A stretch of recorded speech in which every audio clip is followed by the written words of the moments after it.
मैं दिशा रवि से भी पहले ये पूछना चाहती हूँ कि जितने सारे लोग दिशा रवि के समर्थन में आए हैं, 3 दिन पहले 25 साल के लड़के के घर में घुस के जिहादियों ने जिस तरीके से उसको चाकू से छुरा भौंका है उसकी बॉडी में, वो नहीं बचा। मतलब उस रिंकू शर्मा के लिए जो नेता पिछले 4-5 दिनों में कुछ नहीं बोल पाए, जिन्होंने अपने मुंह में दही जमाई है, वो अचानक से सारे के सारे ट्वीट करने लगते हैं दिशा रवि के लिए।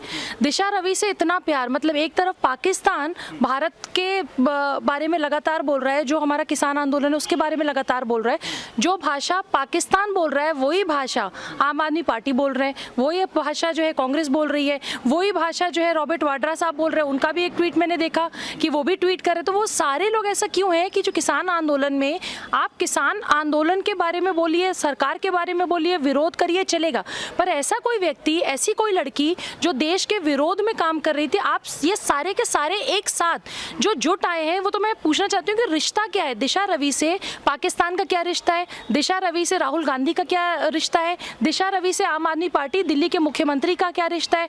आप मेरठ चले जाते हैं, मेरठ अभी जाने वाले हैं किसान आंदोलन में, आप रामपुर चले जाते हैं प्रियंका गांधी, तो लेकिन मंगोलपुरी में जिस लड़के की हत्या की है जिहादियों ने, उसके घर जाने के लिए वीज़ा चाहिए दिल्ली के मुख्यमंत्री को। ये बहुत बड़ा सवाल है।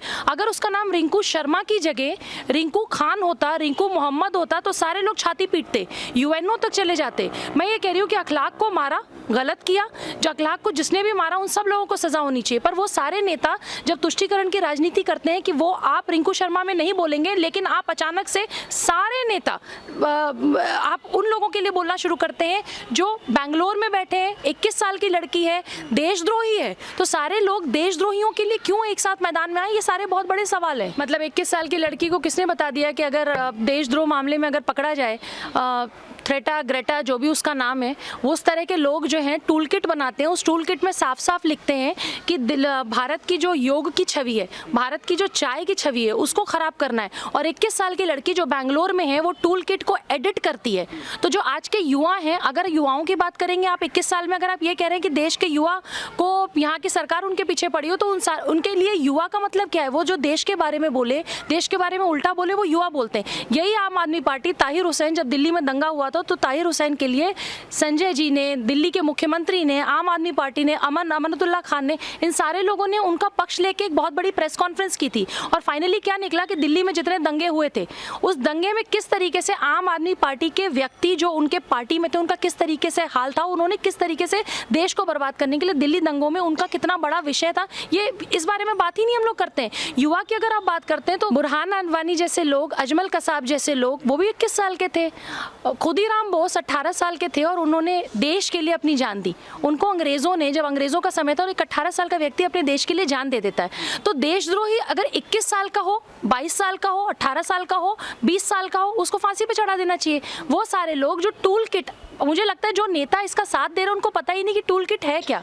टूल किट में साफ साफ लिखा हुआ है कि देश को कैसे बर्बाद करना है। टूल किट में साफ साफ लिखा हुआ है कि पूरे विश्व भर में जितनी इंडियन एम्बेसीज हैं, आप वहाँ पे छापा मारिए, आप वहाँ पे देश के खिलाफ बोलिए। मैं ये कह रही हूँ कि देश के किसान का अगर मामला है तो थ्रेटा या ग्रेटा जैसे लोग, रिहाना जैसे लोग, मियाँ खलीफा जैसे लोग, तो ये इस तरह के लोग हमारे यहाँ के किसान नहीं है। देश को ये किसान कैसे मिल गए?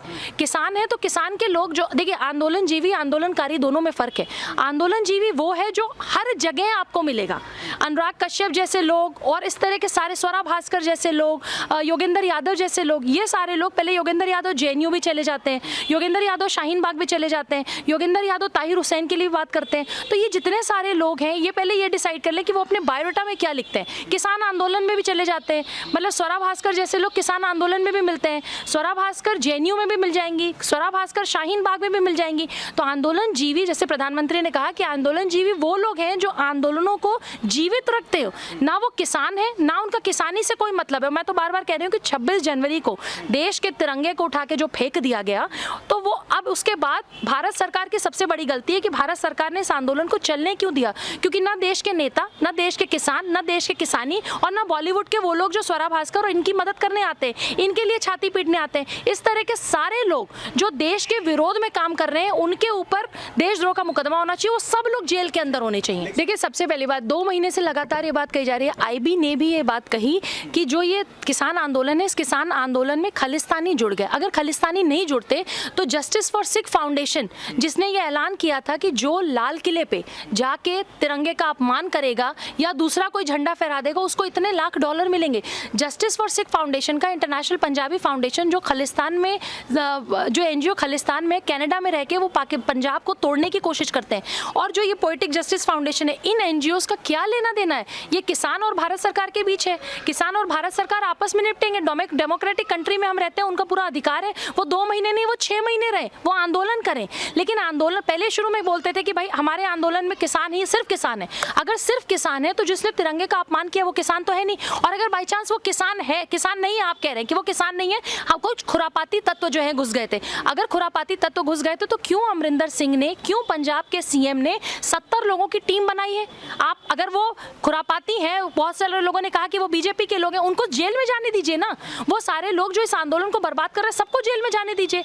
लेकिन क्योंकि सिर्फ मोदी का विरोध करना है, मोदी जी को लिए बोलना है, जो भी बिल आएगा ये सड़कों पे आएंगे। और ऐसा तो है नहीं कि सड़क जो बिल आ रहा है वो अब संसद से ज्यादा क्या सड़कों पे बैठ जाएंगे और बिल वहां बनाए जाएंगे। अभी यूनिफॉर्म सिविल कोड आएगा, पॉपुलेशन कंट्रोल बिल आएगा, यकीन मानिए यही सीए वाले लोग, यही एनआरसी वाले लोग, यही शाहीन बाग वाले लोग, यही जेएनयू वाले लोग, यही टुकड़े टुकड़े गैंग फिर से खड़ा हो जाएगा। लेकिन कोई फायदा नहीं है सारे। और मैं तो ये कहूंगी कि सारा पैसा, सारी आपकी मेहनत, सारी चीजें इसी बिल में मत फूंक दीजिए, क्योंकि 2 बिल अभी आने वाला है। होम मिनिस्ट्री 2 बिल लेके आने वाले, तो खालिस्तान, जिहादी, पाकिस्तान, चाइना, सारा पैसा इसी में लगा दीजिएगा तो अगले बिल में क्या करिएगा? एक्चुअली क्या है कि जैसे इनके नेता हैं वैसे इनके प्रवक्ता भी चैनल पे आते हैं। उस टूल किट में साफ साफ लिखा हुआ है कि 1 महीने पहले से उसमें लिखे हुई चीजें हैं कि इस डेट को हमें ये करना है, इस डेट को हमें ये करना है, किस तरीके से वहाँ की एडिटिंग, यहाँ पे जो भारत में जयचंद बैठे हैं या भारत में वो लोग जो बैठे हैं जो खालिस्तान समर्थक, आप सोचिए कि पोएटिक जस्टिस फाउंडेशन ये एक एनजीओ है, एक ऑर्गेनाइजेशन है जो कनाडा में है।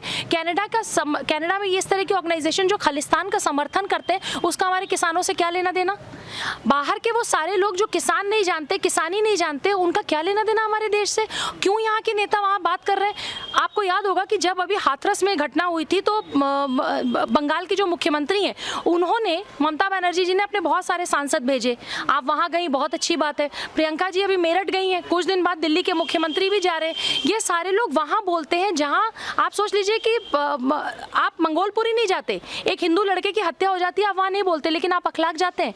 आप करोड़ों रुपए का घर, करोड़ों रुपए, आप सब कुछ अखलाक को देते हैं। लेकिन रिंकू शर्मा जो अपने घर में सबसे बड़ा था, वो कमाता था, अपने 2 भाइयों को पढ़ाता था, मैं तो उसके घर गई थी, तो वहाँ आप उसके माँ बाप से मिलने क्यों नहीं गए? तो बेसिकली ये आग में घी डालने का काम करते हैं। वो वहीं बोलेंगे जहां इनको लगेगा कि चाहे देश में लड़ाइयां हो जाए, चाहे देश में झगड़े हो जाए, ये अपनी राजनीति चमकाने के लिए कुछ भी करेंगे। और मैं तो फिर भी आपसे, आपके माध्यम से पूछना चाहती हूँ कि दिल्ली के मुख्यमंत्री मंगोलपुरी कब जाएंगे?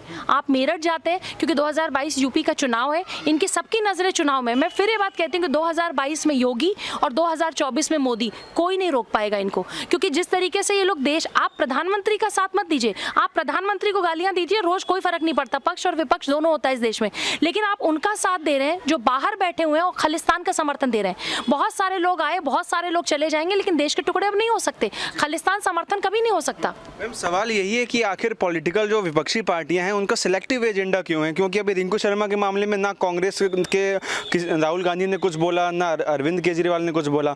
अब जब ये गिरफ्तार हो गई है तो अब सब लोग ट्वीट कर रहे हैं। देखिए मैं आपको यही कहना चाहिए, मैं 4 दिन से 3 दिनों से वेट कर रही थी कि चाहे राहुल जी हो, चाहे प्रियंका जी हो, चाहे ममता बनर्जी हो, चाहे इस तरह के सारे नेता हो, चाहे योगेंद्र यादव जी हो, चाहे स्वरा भास्कर हो, चाहे वो बॉलीवुड के लोग हैं जो सीए के प्रोटेस्ट में थे, जो सीए का प्रोटेस्ट कर रहे थे, पर उनको ये तक नहीं पता कि सीए था क्या, एनआरसी लागू नहीं हुई, लेकिन किस तरीके से लोगों को भड़काया जाता है। एक भी व्यक्ति ने रिंकू शर्मा के लिए ट्वीट तक नहीं किया।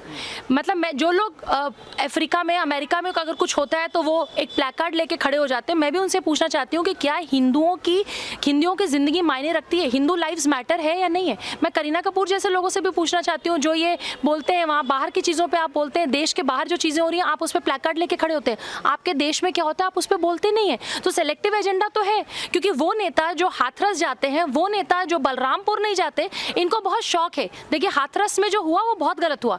जब आप बार बार जाति की बात करते हैं, पहले तो सबसे शर्मनाक ये है कि किसी लड़की का अगर बलात्कार होता है तो वही बताया जाता है कि लड़की किस जाति की है। मैं तो कहती हूँ हाथरस में एक दलित लड़की का ठाकुर लड़कों ने बलात्कार किया, उनको जेल में डाल डाल देना चाहिए। लेकिन साथ ही पैरेलली फिर आप बलरामपुर की बात करिए कि दलित लड़की का बलात्कार मुसलमान लड़कों ने किया, क्योंकि वो मुसलमान है, आप उस पर चुप हो जाएंगे, आप वहां बोलेंगे नहीं। उसी तरह रिंकू शर्मा ने, आपको पता होना चाहिए, मुझे लगता है कि आपके चैनल के माध्यम से, मैं सबको यूट्यूब चैनल के माध्यम से सबको बताना चाहती हूँ कि रिंकू शर्मा ने, जिसने चाकू से उसको घोंपा, जिसने उसको हत्या की, उसकी पत्नी को कुछ दिन पहले उसने ब्लड दिया था। मैं मंगोलपुरी गई थी, उनके परिवार से मिलके आई हूँ, मैं रिंकू शर्मा के भाइयों से मिलके आई हूँ। रिंकू अपने घर में कमाता था और उसके पैसों से उसका घर चलता था। कितने ऐसे नेता हैं जो करोड़ों रुपए अखलाक को देते थे, उनमें से कोई एक नेता ऐसा नहीं है जिसने 50 लाख, 1 लाख करोड़ किसी की भी कोई तुलना की और वहां जाके वो पैसा दे सके। एक भी आदमी ने सिलेक्टिव एजेंडा तो ये चला रहे हैं। अगर मुसलमान होगा तो ये बोलेंगे, छाती पीटेंगे, यूएनओ जाएंगे, लेकिन रिंकू शर्मा होगा तो ये नहीं बोलेंगे।